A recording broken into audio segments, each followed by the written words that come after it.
සාදු සාදු සාදු. ගරුතර මහා සංඝරත්නයන් අවසරයි.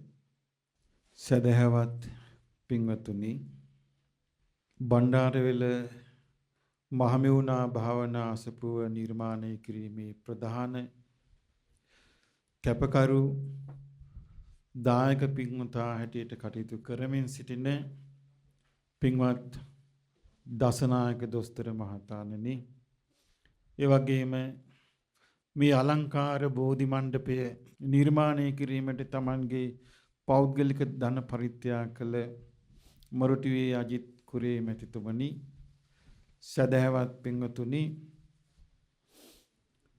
අප සියලු දෙනාම මේ රැස් වෙලා සිටින්නේ අද විශේෂ පින්කමක් සිදු කර ගන්නටයි.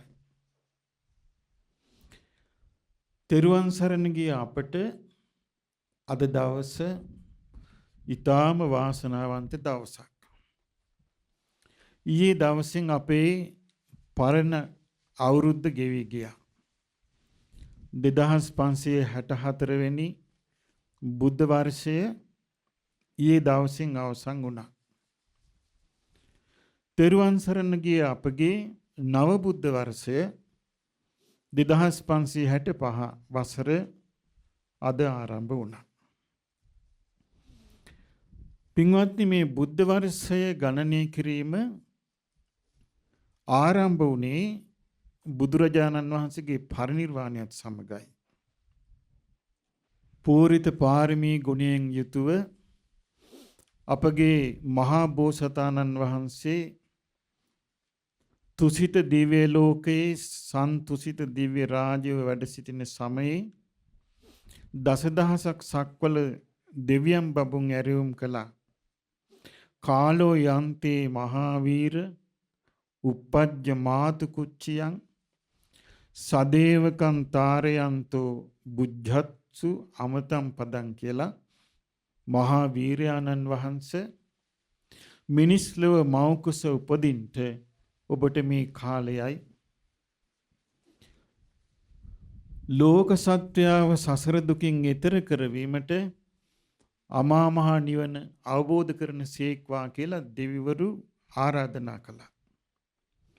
ඒ ඇරයුම අනුව මින් වසර 2645කට පෙර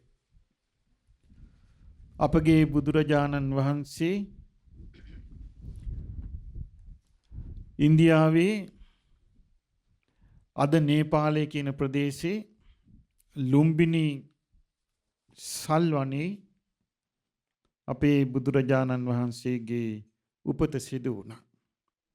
ඒ කාලේ පලාතටම කීවේ ජම්බුද්වීපය කියලා. ඉන්දියාව සුදු අධිරාජ්‍යවාදීන්ගේ යටතටපත් වුණාට පස්සේ ඒ සමස්ත ජම්බුද්වීපේ රටවල් කීපයකට කැඩී බිඳී ගියා. ඔවුන් ඒ රටේ බටහිර පෙදෙස පාකිස්තානයේ හැටියට වෙන් කළා. පහත නැගෙනහිර ප්‍රදේශ ඒ කාලේ නැගෙනහිර පාකිස්තානයේ හැටියට වෙන් කළා.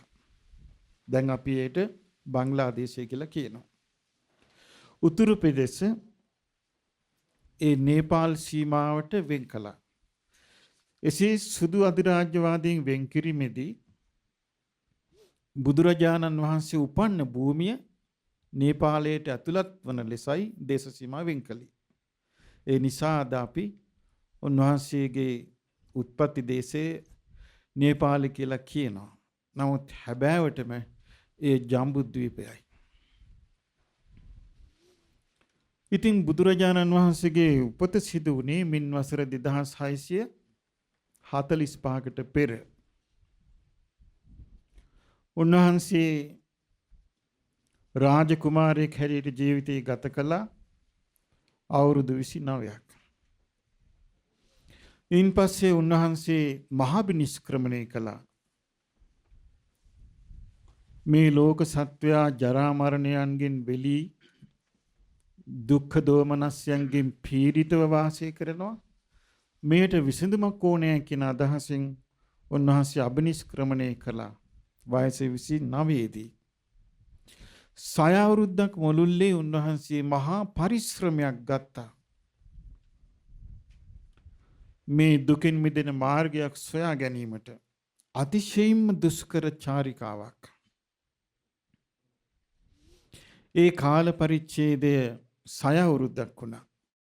උන්වහන්සේට වයස 35 වෙද්දී, ඒ කියන්නේ මින් වසර 2610කට පෙර,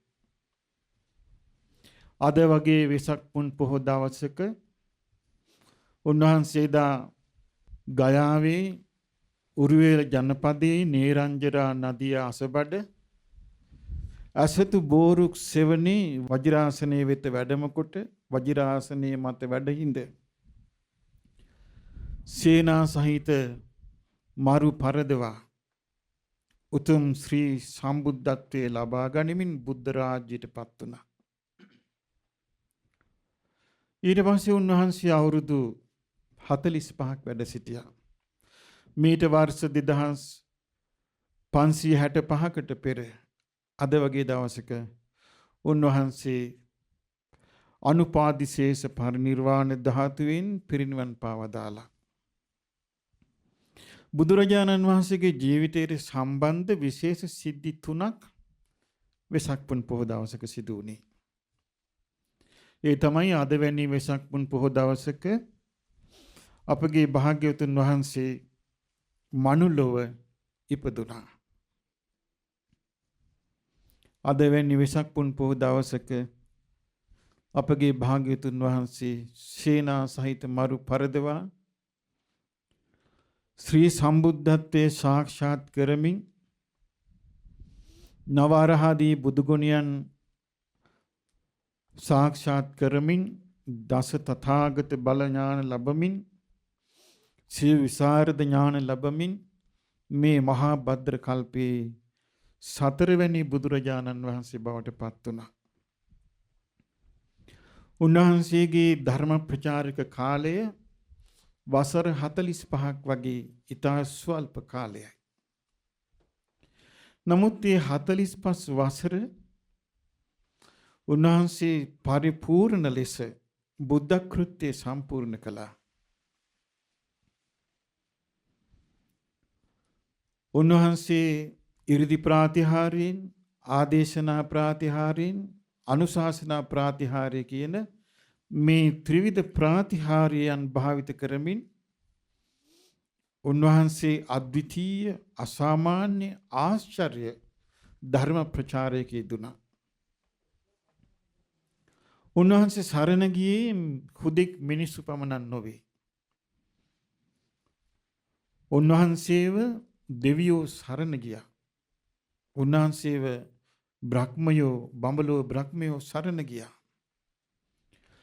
නොපෙනෙන ලෝකේ අනන්ත සත්වයන්, අනන්ත භූත කොටස්, අනන්ත අසුර කොටස්, නාගාදී පිරිස් බුදුරජාණන් වහන්සේ සරණ ගියා.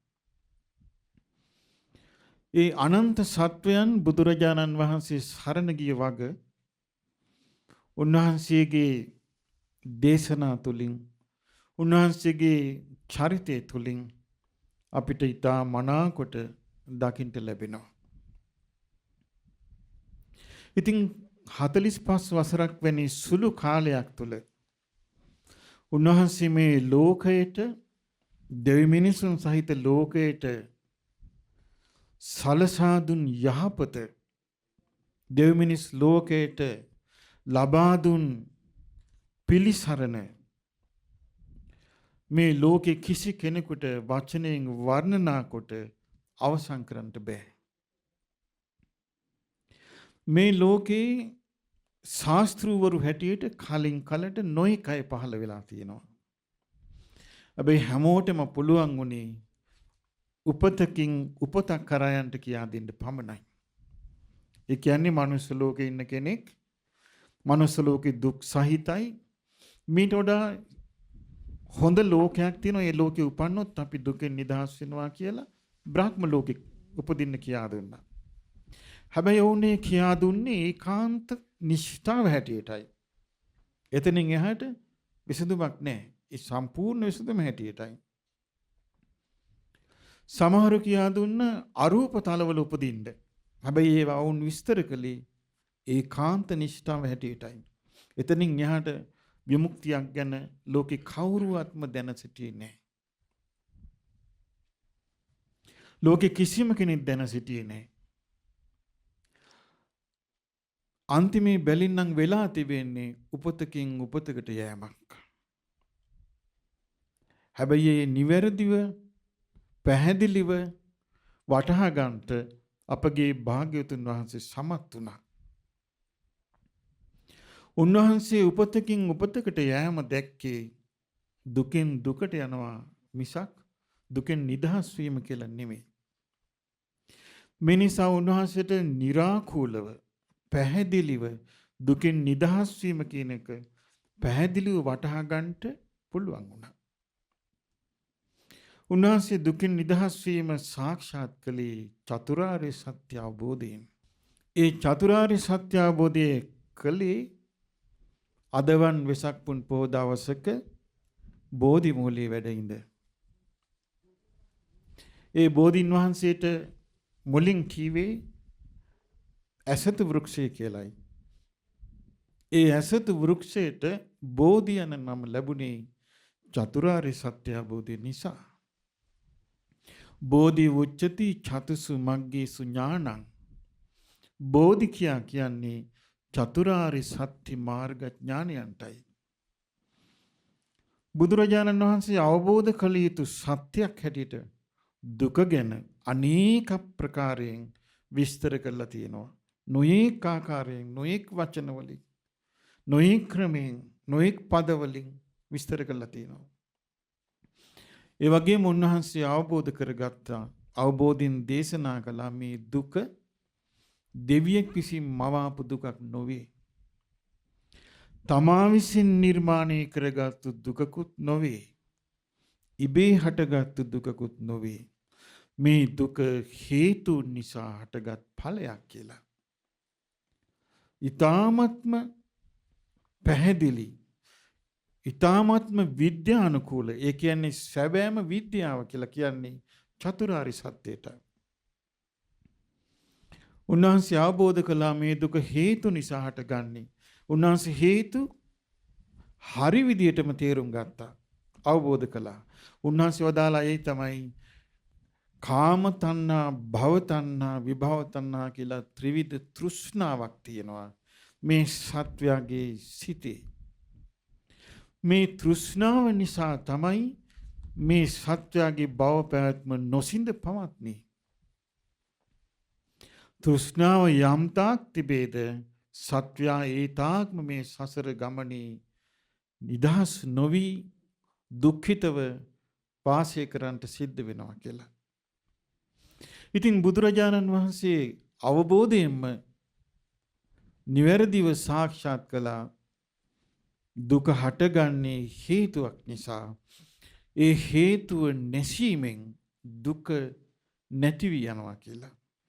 උන්වහන්සේ අවබෝධ කළා ඒ ත්‍රිවිධ තණ්හාවම ඉතිරි නැතුව නොයල්මෙන් ප්‍රහාණය කිරීමෙන් මේ දුකෙන් සම්පූර්ණයෙන්ම නිදහස් වෙන්න පුළුවන් කියලා. උන්වහන්සේ දුක්ඛ නිරෝධය සාක්ෂාත් කළා. තණ්හාව නැති කළා. ඊට පස්සේ උන්වහන්සේ ඒ සඳහා මාර්ගය පෙර නොඇසූ විරු ඒ මාර්ගයේ හරි විදියට උන්වහන්සේ මේ මාර්ගය අවබෝධ කළා. ඒ මාර්ගයට කියනවා ආර්ය අෂ්ටාංගික මාර්ගය කියලා.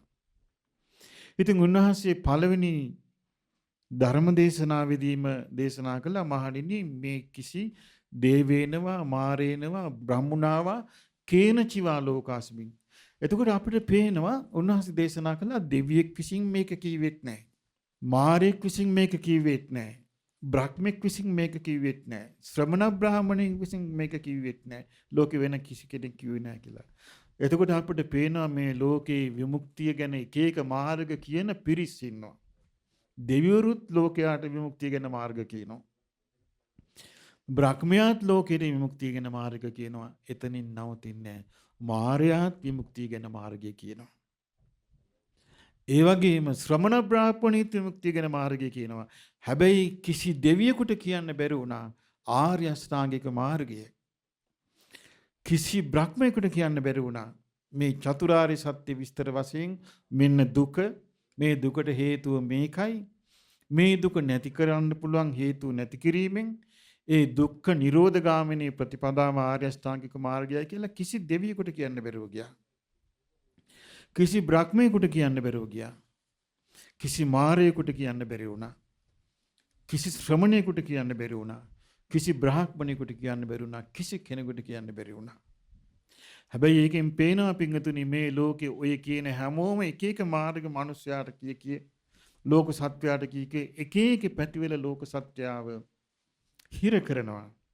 එතකොට අපිට පේනවා මාර්යා ධර්මයේ කියනවා. එහෙම එකක් අපිට මුණ ගැහෙනවා බුදුරජාණන් වහන්සේ වදාළ බ්‍රහ්ම නිමන්තන සූත්‍රයේදී. උන්වහන්සේ බ්‍රහ්ම ලෝකෙට වැඩම කළා බ්‍රහ්ම ලෝකයේ අනිත්‍ය ස්වභාවය විස්තර කරද්දී එක්තරා බ්‍රහ්ම රාජයෙකුට මාර්යා ආවේශ වෙලා කියනවා නෑ නෑ ශ්‍රමණේ ඕක වැරදි. බ්‍රහ්ම ලෝකේ තමයි අන්තිම නිෂ්ඨාව. බ්‍රහ්ම ලෝකේ තමයි මේ විමුක්තිය සඳහා තියෙන එකම තැන. මේ බ්‍රහ්ම ලෝකෙට ආවොත් කෙනෙක් සදාකාලික වෙනවා කියලා අන්න මාර ධර්මයකුත් ලෝකේ කියවෙනවා. එහෙනම් ලෝකේ මිනිස්යන්ට කරුණ කියනවා දෙවිවරු. මිනිස්යන්ට කරුණ කියනවා බ්‍රහ්ම ලෝකෙන් ඇවිත්. මිනිස්යන්ට කරුණ කියනවා මාරයාත්. මිනිස්යන්ට කරුණ කියනවා ශ්‍රමණ බ්‍රාහ්මණය. නමුත් ඒ කිසි කෙනෙකුට මේ දුක නම් වූ ආර්ය සත්‍යයි කියලා විස්තර වශයෙන් කියාගන්න බැරුව ගියා.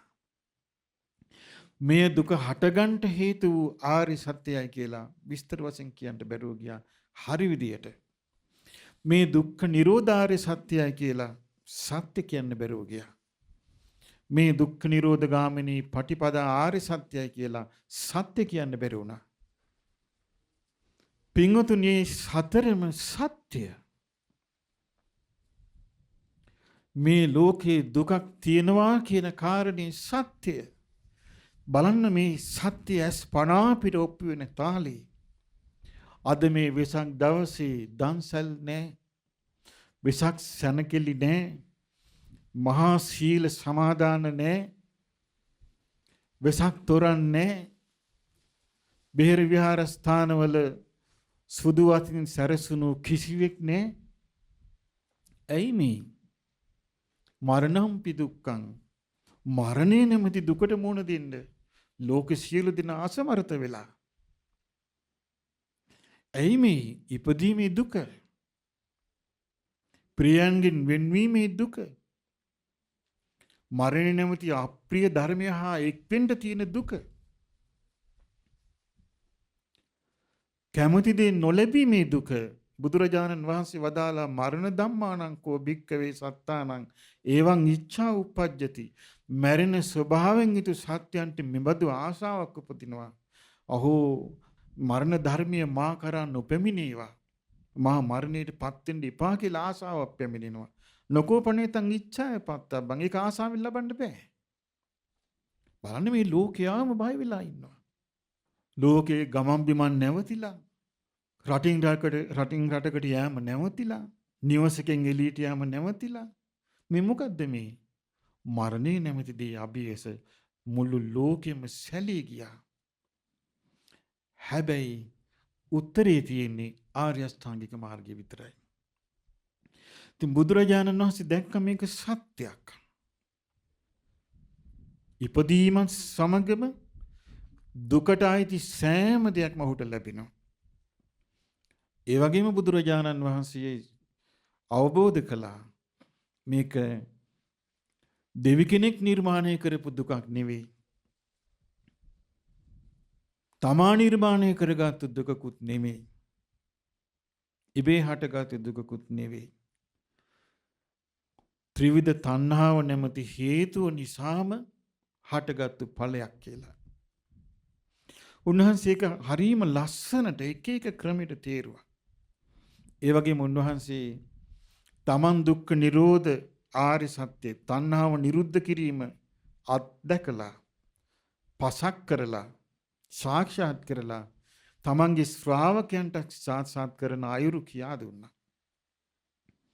ශ්‍රාවකයොත් සාක්ෂාත් කළා. දවසක් සාරිපුත්ත මහ රහතන් වහන්සේගෙන් කෙනෙක් ඇවිල්ලා අහනවා ස්වාමීනි නිර්වාණය කියනවා. කුමක්ද ස්වාමීනි නිර්වාණය කියන්නේ? එතකොට සාරිපුත්තයන් වහන්සේ පිළිතුරු දුන්නා නිර්වාණය කියන්නේ යෝ රාගක්ඛයෝ යෝ දෝසක්ඛයෝ යෝ මෝහක්ඛයෝ නිබ්බානං. යම් රාගී ක්ෂයවීමක් ඇද්ද යම් ද්වේෂයේ ක්ෂයවීමක් ඇද්ද මෝහයේ ක්ෂයවීමක් ඇද්ද රාග ද්වේෂ මොහ නැතිවීමක් ඇද්ද එයයි නිර්වාණය. ආයි දවසක් සාරිපුත්ත මහ රහතන් වහන්සේගෙන් අහනවා ස්වාමීනි අරහත්ත්වය කියනවා. කුමක්ද මේ අරහත්ත්වය කියන්නේ? රහත් බව කියන්නේ කුමක්ද? යෝ රාගක්ඛයෝ යෝ දෝසක්ඛයෝ යෝ මෝහක්ඛයෝ අරහත්තං. යම් රාගයේ ඡේවීමක් ඇද්ද යම් ද්වේෂයේ ඡේවීමක් ඇද්ද මෝහයේ ඡේවීමක් ඇද්ද ඒ රාග දේශ මොහ නැතිවීමයි අරහත්ත්වය. එතකොට ඒ රාග දේශ මොහ නැතිවන්නේ මොකෙන්ද? ආර්ය අෂ්ටාංගික මාර්ගය මනාකොට ප්‍රගුණ කිරීමෙන්.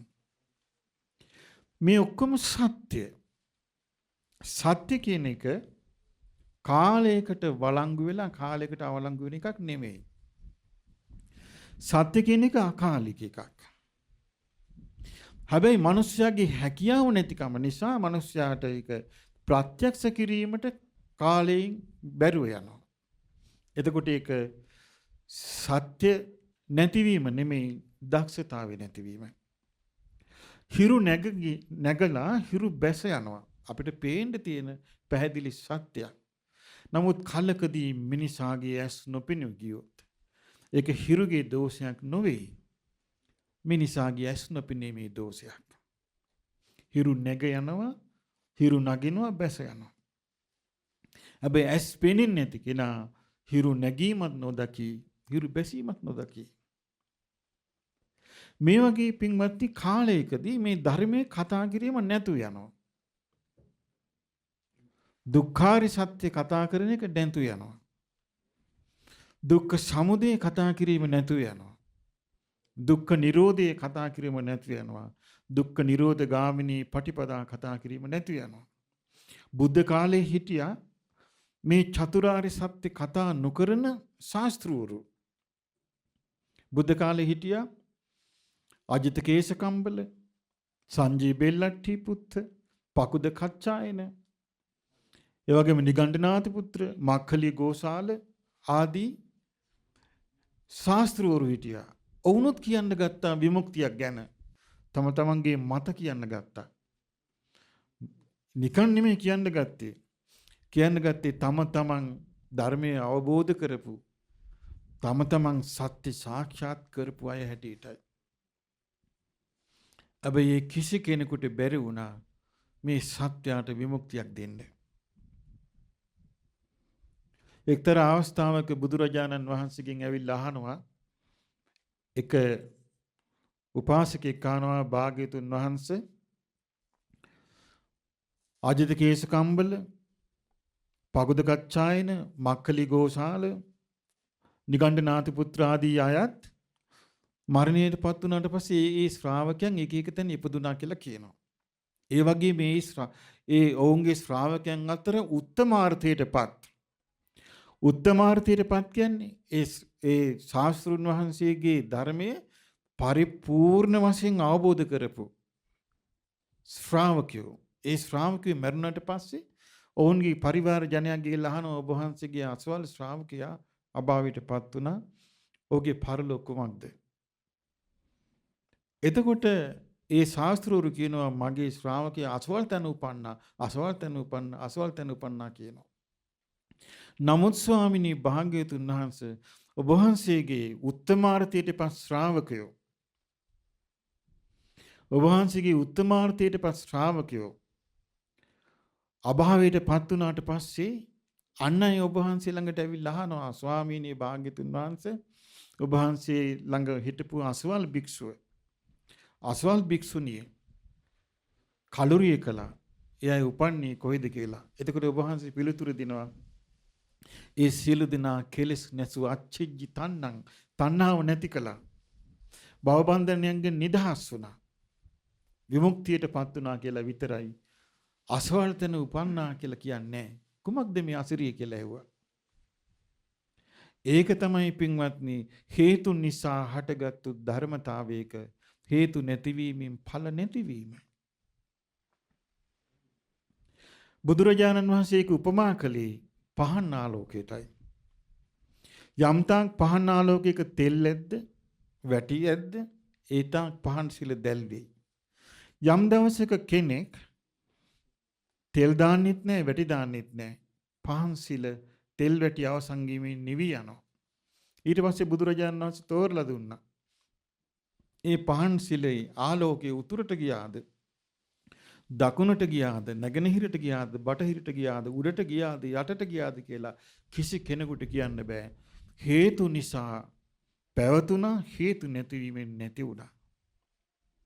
මෙන්න මේ විදිහට බුදුරජාණන් වහන්සේ සසර දුකින් අත් මිදීම ඒ කාලේ මිනිසුන්ට තේරුම් ගන්නට හැකි සරල පඬිතමානී නොවන භාෂාවකින් කියා දුන්නා.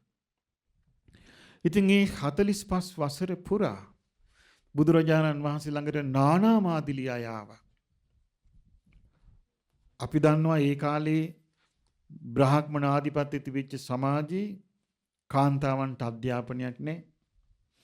ඒ වගේම සාමාන්‍යයෙන් ගොවිතැන් කරමින් වාසය කරන අයට අධ්‍යාපනයක් නැහැ. මාළු අල්ලන මිනිස්සුන්ට අධ්‍යාපනයක් නැහැ. ඒ වගේම නොයෙක් සොරකමින් ජීවත් වෙච්ච අය හිටියා, හිඟන අය හිටියා. නමුත් හැමෝටම තේරෙන්න බුදුරජාණන් වහන්සේ ධර්මයේ දේශනා කළා. ඒක තමයි උන්වහන්සේගේ ශාස්ත්‍රුත්වය. උන්වහන්සේට කියනවා බුද්ධ කියලා. බුද්ධ කියන්නේ මොකද? බුද්ධෝසෝ භගවා බෝධාය ධම්මං දේසේති. බුදුරජාණන් වහන්සේ අවබෝධය ලබාගෙන අන් අයට අවබෝධ වීම පිණිස දහම් දේශනවා. තේරෙන භාෂාවෙන් කතා කිරීම මේ කාලේ ප්‍රශ්නයක් සමහර අයට. නොතේරෙන භාෂාවකින් ව්‍යක්ත භාෂාවකින් කතා කරලා ඒ පෞරාණිකත්වය රඳවා තැබීම තමයි ඒ ධර්මයෙන් ගන්න ප්‍රයෝජනය කියලා සමහරව හිතනවා. සත්‍යයක නෙමෙයි. මේ මිනිස්සෙක් මනුස්ස ආත්මය ලබන්නේ සමහර විට බොහෝ කල නිරේ වාසය කරලා. මිනිස්සෙක් මනුස්ස ආත්මය ලබන්නේ බොහෝ කල තිරිසන් අපායේ ආත්මෙන් ආත්මේ කල්ප කාලාන්තරයක් දුක් විඳලා කර්ම අවසන් කරලා සංසාරේ වෙනත් පිනක විපාකයක් හැටියට මනුස්ස ආත්මයක් ලබන්නේ. සමහර කෙනෙක් නාගලෝකේ බොහෝ කාල දුක් විඳ වාසය කරලා තමන්ගේ පිනකින් තමයි මනුස්ස ආත්මයක් ලබන්නේ. සමහර කෙනෙක් ඈත පිට විශ්වයේ කොහේ හරි ලෝකයක වාසය කළා එයින් චුත වෙලා තමයි මේ මනුස්ස ආත්මෙට එන්නේ. මේ වගේ දුර්ලභව ලැබෙන මනුස්ස ආත්මයකදී ඒ කෙනාට බුදුරජාණන් වහන්සේ අවබෝධ කොට වදාළ අවබෝධින් දේශනා කොට වදාළ මේ ආරි සත්‍ය හතර ගැන කියා දෙනවා නම් ඒක මනුස්සත්වයට කරන ගරු කිරීමක්. ඒක මනුස්සත්වයට කරන උපහාර දැක්වීමක්. ඒක වළක්වනවා නම් කවුරු හරි නොතේරෙන භාෂාවකින් කියලා ඒක මනුස්සත්වයට කරන අගෞරවයක්. මොකද බුදුරජාණන් වහන්සේ එක්තරා අවස්ථාවක අපගේ ආනන්දයන් වහන්සේට වදාලා ආනන්දය මාඛෝ ආනන්ද අන්තිම පුරිසාහුවත් ආනන්දය අන්තිම පුරුෂය වෙන්න එපා. ඒ කියන්නේ මේක පරම්පරාවක් ගෙනියන්න සලසන්න. බුදුරජාණන් වහන්සේ වදාලා මහණෙනි යම් කිසි කෙනෙකුට දයාවක් කරුණාවක් අනුකම්පාවක් තියෙනවා නම් බුදුරජාණන් වහන්සේ ගැන සිත පහදවන්න කිව්වා. ධර්මයේ ගැන සිත පහදවන්න කිව්වා. ශ්‍රාවක සංඝයා ගැන සිත පහදවන්න කිව්වා. ඒ සිත පහදවන්න කරන කැපවීම කියන්නේ මිනිසෙක් තව මිනිසෙකුට අනුකම්පා කිරීමයි. ඉතින් මේ අනුකම්පා කිරීම ධර්මයේ තුලින් කළ හැකි සියලු දේ බුදුරජාණන් වහන්සේ කියලා දුන්නේ. ඒ විතරක් නෙමෙයි අපේ මේ මාතෘ භූමිය ඔබ කවුරුත් දන්නවා අමනුෂ්‍ය වාසයක් වූ දිවයිනක්. අද වගේ වෙසක් පුන් පොහෝ දවසක තමයි මේ දිවයිනට හාහපුරා කියලා පදිංචියට මිනිස්සු ආවේ. අද වගේ වෙසක් පුන් පොහෝ දවසක බුදුරජාණන් වහන්සේ යමක ශාලාන්තරයේ පිරිනිවන් යහනේ සැතපී සිටියේදී සක්දෙවිඳුට කියනවා දේවේන්ද්‍රය මාගේ ශාසනය අනාගතයේ ලංකාවේ පිහිටනවා. මේ ලංකාව මනුෂ්‍ය වාසයක් අද පටන් ගන්නවා. විජේ රාජකුමාරයා ප්‍රධාන පිරිස රකින්න කියලා. මේ කාලේ එක එක මත යනවා. ලංකාවේ ඊට කලින් මිනිස්සු වාසය කළා. විජේ රාජකුමාරයාගේ පැමිණීමෙන්ගේ හිටපු දේශීය මිනිස්සු නැති වුණා. මිහිඳු මහ රහතන් වහන්සේ මෙහෙට වඩින්න කලින් මේ ලංකාවේ බුද්ධ ධර්මයේ පැවතුණා. ධර්මයේ කියන අය වාසය කළා කියලා මේ මිනිස්යන්ට මේ කෙලෙහි ගුණ නැසීම උගන්වනවා. කෘතගුණේ පිහිටා සිටින්න තියෙන අවස්ථාව නැති කරනවා.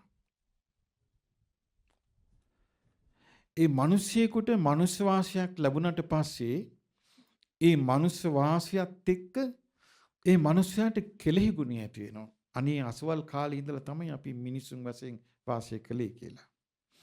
ඒ වගේම මිනිස්යාට උතුම් ධර්මයක් ලැබුණාට පස්සේ කෙලෙහි ගුණය තියෙනවා. අසවල් උත්තමයාගෙන් තමයි අපිට මේ ධර්මය ලැබුණේ කියලා. දැන් මේ කාලේ යන අලුත් සිරිතක් මේ කෙලෙහි ගුණ නැසීමේ සිරිත. හොඳට මතක තියාගන්න පින්වතුනි, කෙලෙහි ගුණේ නැසුණු ගමන් ඔහු අසත්පුරුසයි. කෙලෙහි ගුණේ නැසුණු ගමන් අසත්පුරුසයි. අසත්පුරුෂ වෙච්ච ගමන් ඔහුට ධර්මයේ දකින්න තියෙන අවස්ථා නැතු යනවා. මිහිඳු මහ රහතන් වහන්සේ බුද්ධ වර්ෂ 236 දී මේ ලංකාවට වැඩම කළා. බුදුරජාණන් වහන්සේගේ දායාදයේ ලක් රජුටත් ලක් වැසියන්ටත් ලබා දුන්නා. එදායින් පස්සේ තමයි මේ දිවයින ධර්ම දීපයක් බවට පත් උනේ. මේ ඔක්කොම මේ සියලු දේවල් ඓතිහාසිකව සටහන් වී තිබෙන සත්‍ය තොරතුරු. නමුත් මේ කාලේ තිබෙනවා ඉතිහාසයට ඊර්ෂ්‍යා කරන, ඉතිහාසයට ද්වේෂ කරන විතණ්ඩවාදී පිරිස් බිහි වෙලා සිටිනවා. ඔවුන් මේ ඉතිහාසයට ගරහමින් මිනිසුන්ව අකෘතඥ භවයේ පිහිටවනවා. අකෘතඥ භවයේ පිහිටවපු ගමන් ඔවුන් අසත්පුරුෂ වෙනවා. මොකද අසත්පුරුෂයාගේ ලක්ෂණය තමයි කළ ගුණ නොදන්නාකම. ඊට පස්සේ ඔවුන්ට සරණ යන්න බැරුව යනවා. අර මිනිස්යාට ලැබෙන දුර්ලභ උපකාරයෙන් නොලැබී යනවා. බුදුරජාණන් වහන්සේ පහළ වෙලා මිනිස්යාට උපකාර කරන්න කිව්වා. බුදුරජාණන් වහන්සේ සරණ යන්න කියා දෙන්න කිව්වා. ධර්මයේ සරණ යන්න කියා දෙන්න කිව්වා. ශ්‍රාවක සංඝයා සරණ යන්න කියා දෙන්න කිව්වා.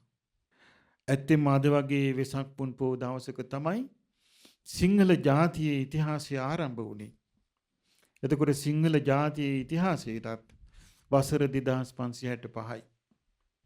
බුදුරජාණන් වහන්සේ ළඟට දවසක් එක්තරා පුද්ගලෙක් ඇවිල්ලා කිව්වා, ස්වාමීනි මං ඔබ වහන්සේ ළඟට ආවේ මගේ ගැටලුවක් निराකරණය කරගන්න. ඊට පස්සේ කිව්වා මම නිගණ්ඨනාථ පුත්‍රගේ ශ්‍රාවකෙක්. නිගණ්ඨනාථ පුත්‍ර අපිට උගන්වන්නේ යමෙක් සතුන් මරනවා නම් ඔහු නිරේට යනවා. යමක් බහුලව කරනවා නම් ඔහු ඒකාන්තයෙන් නිරේට යනවා කියලා. ඉතින් බුදුරජාණන් වහන්සේ ඔහුට කියනවා, පින්වත, යමෙක් සතුන් මරනවා නම් නිරේට යනවා. යමක් බහුල වශයෙන් කරනවා නම් ඔහු නිරේට යනවා කියලා කියනවා නම් ඒ අදහසට අනුව කවුරුවත් නිරේට යන්නේ නැහැ කිව්වා. ඒක ස්වාමීනි මට තේරුන්නේ මේක. ඊට පස්සේ බුදුරජාණන් වහන්සේ අහනවා, මිනිස්සු ජීවත් වෙලා ඉන්න කාලේ වැඩිපුර කරන්නේ දවසකම වැඩිපුර කරන්නේ සතුන් මරණ එකද සතුන් නොමරන එකද කියලා ඇහුවා. ඊට පස්සේ කිව්වා ස්වාමීනි වැඩිපුර නම් තියෙන්නේ සතුන් නොමරන එක කිව්වා. එතකොට සතුන් ඔහු අහනවා අධර්මයක් යමෙක් සතුන් මරනවා නම් නිරේ යනවා යමක් බහුලව කරනවා නම් නිරේ යනවා කියලා. එතකොට යමක් බහුලව කරන්නේ නැහැ.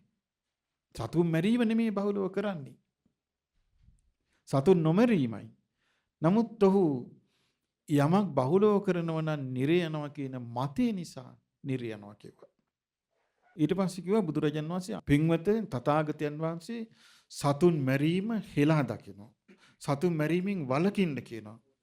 ඒ වගේම සතුන් මැරීමෙන් වැළකුණාට පස්සේ ඔහු ඒ කර්මය ප්‍රහාණය කරනවා කිව්වා. මෛත්‍රිය පිහිටනවා කිව්වා. අසත්‍ය සත්‍ය කියලා අදහ ගැනීම තුළ ඔහුට හානියක් මිසක් ලාභයක් වෙන්නේ නැහැ. ඒ නිසා විශේෂයෙන් මම මේ කියන්නේ බුදුරජාණන් වහන්සේගේ බෝධින් වහන්සේ ලැබුණෙත් මිහිඳු මහරහතන් වහන්සේ නිසා.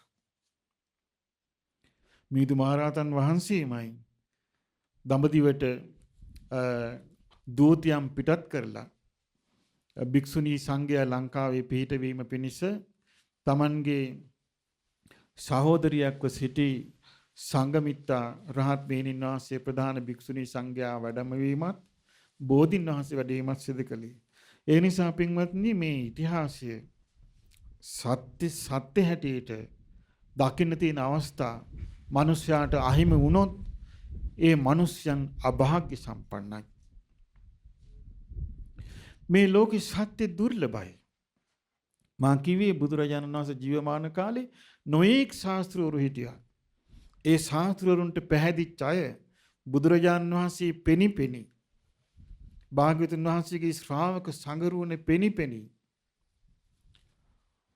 මහා ධර්ම ഘോഷාව ඇහුනේ නෑ වගේ Taman පැහැදිච්ච මිත්‍යා ශාස්ත්‍රවරු පිටිපස්සේ ගියා.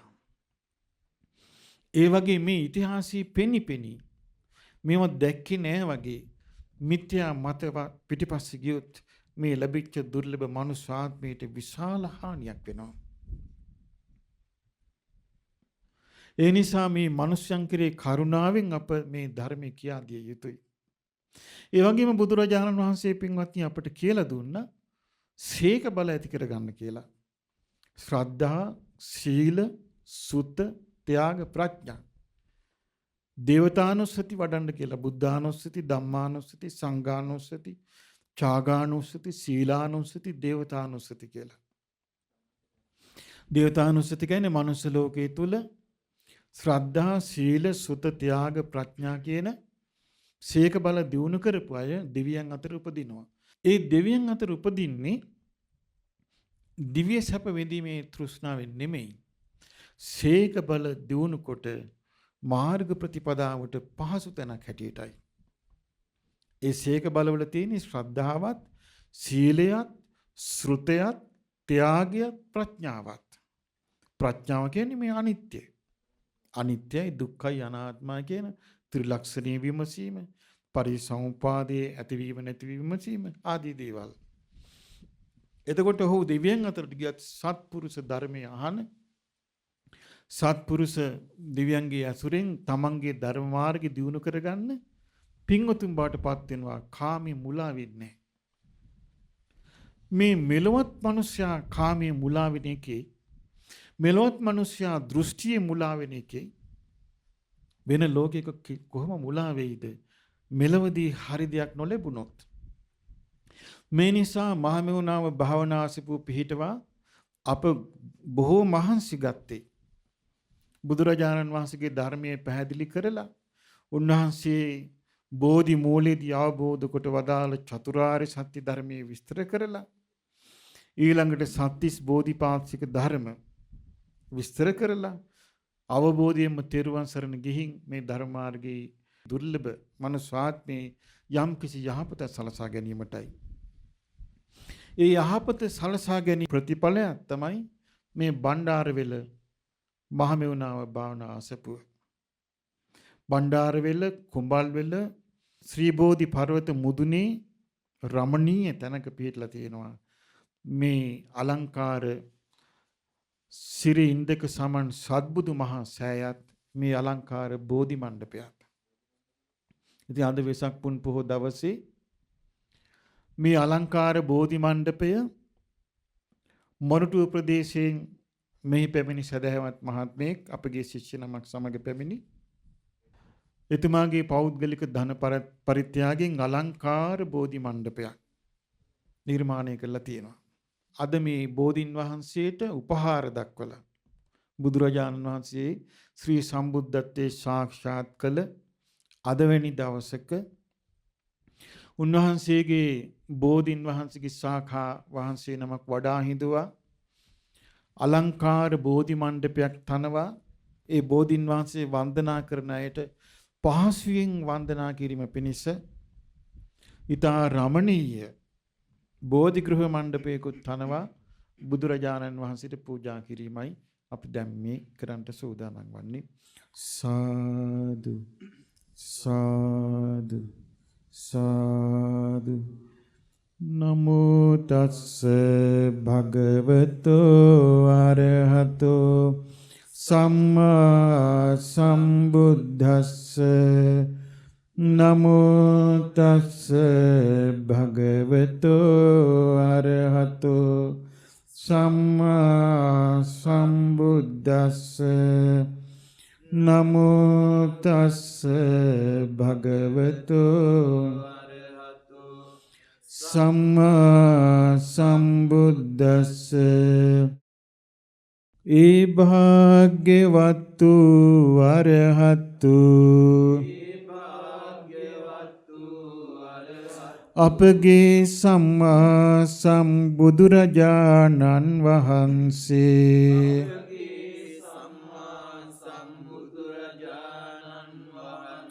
මින් වසර 2610කට පෙර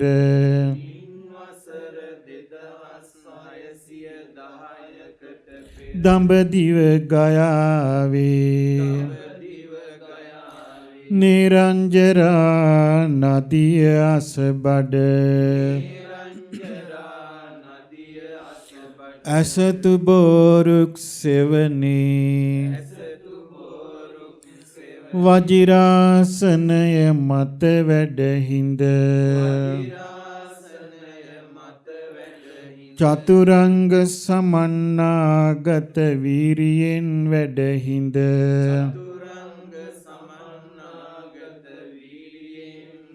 සේනා සහිත මරු පරදවා ශ්‍රී සම්බුද්ධත්වයට පත් වූ සේක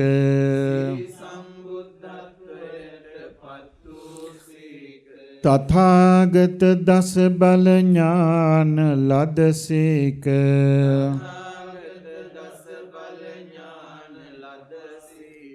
සිව් විසරද ඥාන ලදසේක අනන්ත බුදු ගුණයට පැමිණිසේක මේ මහා භද්‍ර කල්පයෙහි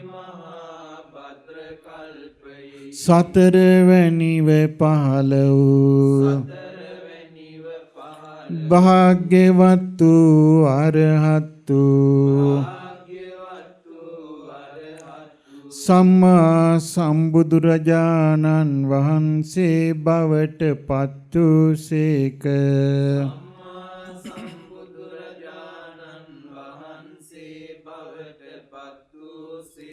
සාදු සාදු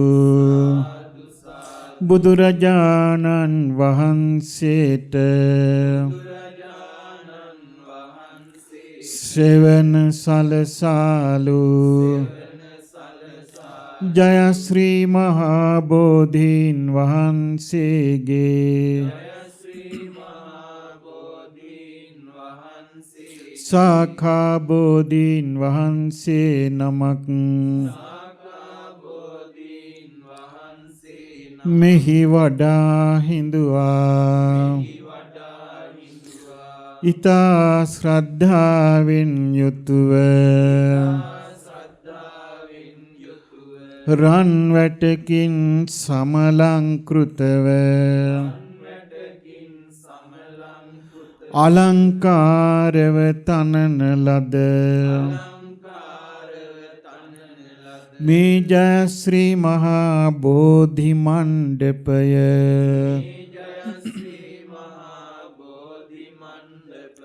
පරිවාර සෙවන මණ්ඩපය සහිතව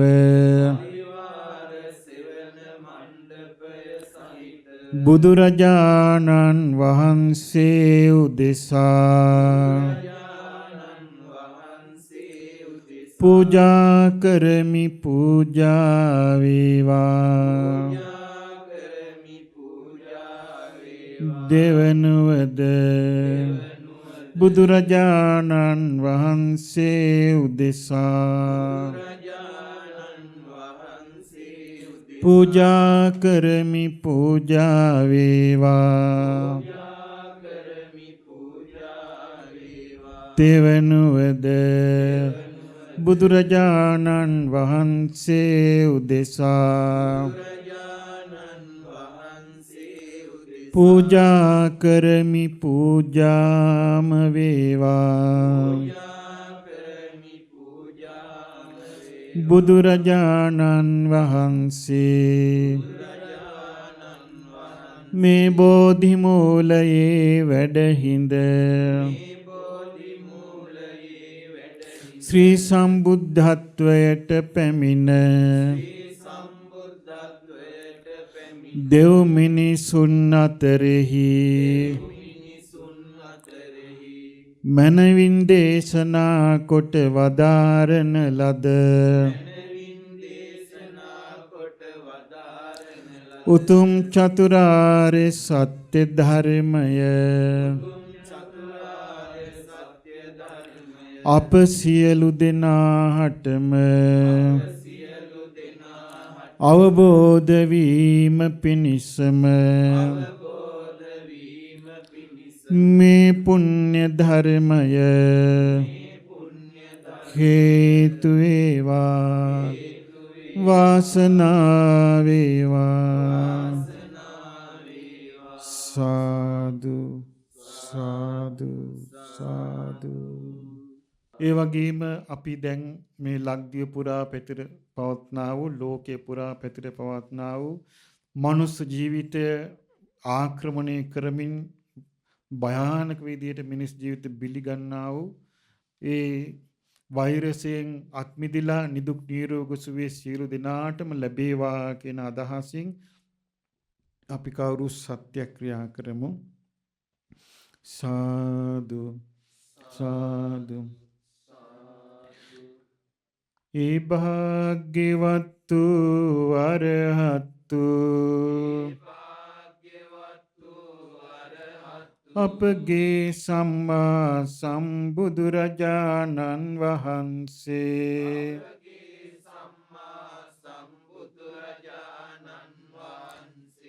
දඹදිව ගයාවෙහි නිරංජරා නදිය අසබඩ අද වැනි වෙසක් පුන් පොහෝ දිනක ජයශ්‍රී මහ බෝසෙවණෙහි වැඩහිඳ වජිරාසනය මත වැඩහිඳ චතුරංග සමන්නාගත වීරියෙන් යුතුව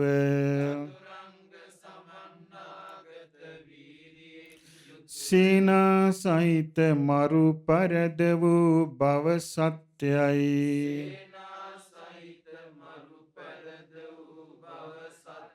ඒ වෙසක් පුන් පොහෝ දවසේ අපගේ බුදුරජාණන් වහන්සේ ආනාපාන සති භාවනාව මුල් කොට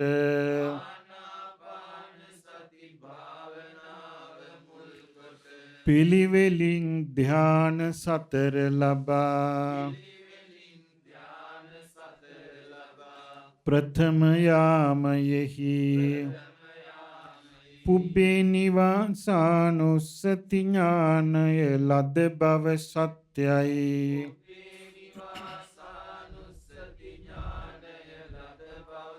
මධ්‍යම යාමයෙහි චුතූපපාත ඥානය ලද බව සත්‍යයි. පශ්චිම යාමයෙහි සියලු ආශ්‍රවයන් ක්ෂය කොට නිකලෙස් බවට පත්වෙමින් ආසවක්ඛය ඥානය ලද බව සත්‍යයි.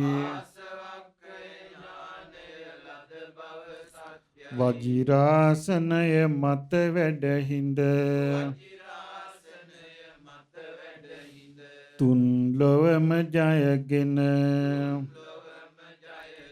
සියලු බුදු ගුණ ලබා ගනිමින් මේ මහා භද්‍ර කල්පයෙහි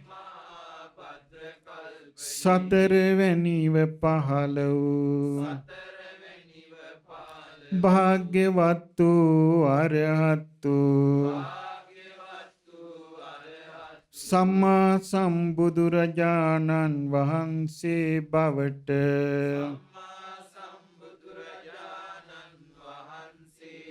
පතිවදාළ බව සත්‍යයි.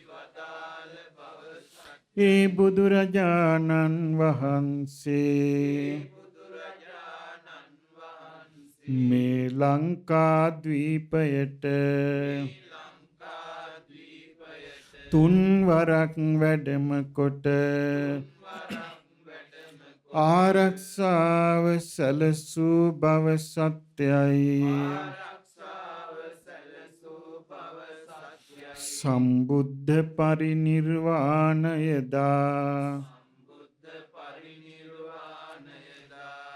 විජයරාජ කුමරු සත්‍යයක් පිරිවර සමග ඒ වෙසක් පුන් පොහෝදා මේ ලංකාද්වීපයෙහි මිනිස් වාසය ඇරඹූ බව සත්‍යයි. සම්බුද්ධ පරිනිර්වාණයෙන් 236 වසරක් ගෙවෙන කල්හි බුදුරජාණන් වහන්සේගේ අධිෂ්ඨානය පරිදි මිහිඳු මහරහතන් වහන්සේ මේ ලංකාද්වීපයට වැඩම කොට ගෞතම බුදු සසුන 5000ක් කල් පවතින අයුරින් මනවින් පිහිටුවා වදාළ බව සත්‍යයි. ලක්දිව බුදු සසුන පිහිටුවීමේදී